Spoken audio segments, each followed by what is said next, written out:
Halo, apa kabar sahabat mantap? Semoga kalian sehat selalu. Jangan lupa pada makan dan pada minum susu ya. Sebelum masuk ke alur ceritanya, siapin dulu tempat rebahan yang nyaman dan kencangkan celana dalam kalian. Oke, cekidot.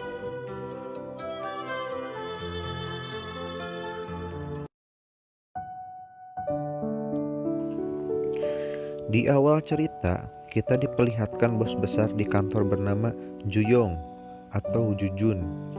Di situ diceritakan sekretaris lamanya akan cuti hamil selama 1 bulan.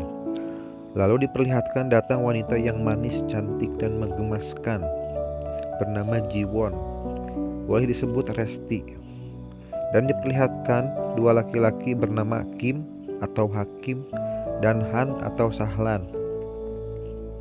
Dan ternyata si Resti adalah sekretaris baru di kantor itu. Dan di situ terlihat si Jujun yang sangat tertarik kepada si Resti. Keesokan harinya, si Resti sudah bisa bekerja dan kerja pertamanya adalah membuatkan kopi buat bosnya. Lalu terlihat si Jujun yang sangat tergoda oleh kecantikan si Resti. Lalu scene beralih beberapa minggu kemudian, ketika sedang rapat paripurna kembali. Di situ si Jujun mengumumkan kepada seluruh karyawan bahwa perusahaannya mengalami peningkatan. Dan itu disebabkan oleh kerja bagus si Resti. Modus nih si Jujun malah. Lalu scene beralih kepada si Hakim dan si Sahlan yang sedang pamit pulang kepada si Resti. Dan begitupun si Resti izin pulang kepada bosnya yaitu si Jujun. Lalu keesokan harinya terlihat si Hakim yang sedang PDKT dengan si Resti. Dan hal itu dilihat oleh si Jujun dan membuat dia cemburu buta. Lalu pas malam harinya, si Jujun mengajak si Resti, si Hakim, dan si Sahlan ke sebuah tempat hiburan untuk abok-abokan. Dan ketika si Resti ingin pulang, lalu si Jujun pun langsung garcep untuk mengantarnya. Modus lah si bapak ini mah. Dan benar pun, pas sampai di rumah si Resti, si Jujun pun langsung mengeluarkan jurus buaya daratnya. Dan akhirnya si Resti pun luluh dan termakan rayuan si Jujun. Dan akhirnya si Jujun pun bisa mencicipi serambil lempitnya si Resti. Dan keesokan harinya ketika si Hakim dan si Sahlan sedang mau pulang, mereka mendengar suara pemersatu bangsa. Dan ketika si Hakim kepo, ternyata itu adalah si Resti dan si Jujun yang sedang mantap-mantap di ruangan si Jujun.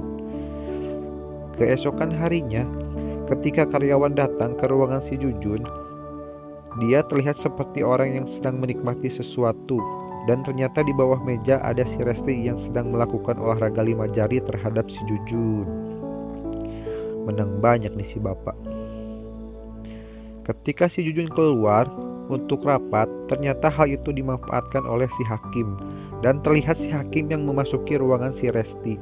Dan karena si Resti yang lagi pengen, mereka pun mantap-mantap di situ. Aduh, Mimin juga kebagian kalau gini mah ya. Keesokan harinya, terjadi rapat besar di mana ada sebuah perusahaan yang akan bekerja sama dengan perusahaan yang dipimpin oleh si Jujun. Di situ dikatakan bahwa kerjasama itu harus menanamkan modal dulu sekitar 80% dari saham perusahaan si Jujun. Namun di situ karyawan lain ragu dan tidak menyetujuinya. Namun si Resti setuju. Karena si Jujun sudah percaya dengan si Resti, maka si Jujun pun menyetujui kerjasamanya dengan mengirimkan uang yang banyak untuk perusahaan yang telah menjalin kerjasama itu. Lalu scene diperlihatkan beberapa hari kemudian, si Resti yang sudah tidak ada di kantor. Dan ketika si Jujun mencari ke rumahnya pun, ternyata si Resti sudah tak ada dan sudah pindah rumah. Lalu tak lama setelah kejadian itu pun, si Jujun berbicara kepada karyawan-karyawannya bahwa perusahaan telah bangkrut dan akan ditutup. Lalu terlihat si Jujun yang sedang memikirkan sesuatu. Beberapa hari lalu, ketika si Jujun habis mantap-mantap dengan si Resti, terlihat si Resti yang sedang menelepon seseorang. Dan di akhir film diperlihatkan seseorang laki-laki dan wanita yang sedang memberikan uang kepada si Resti. Dan ternyata itu adalah uang yang telah dikirim si Jujun. Dan ternyata si Resti dalang dari semua itu. Si Resti adalah wanita penipu dan si Jujun pun sudah terjebak dan menjadi korban. Film pun selesai. Sungguh ending yang sangat membagongkan. Bagaimana sahabat mantap tentang film yang satu ini? Semoga kalian terhibur dan semoga kalian sehat selalu. Oke, sampai jumpa di video selanjutnya. Bye bye.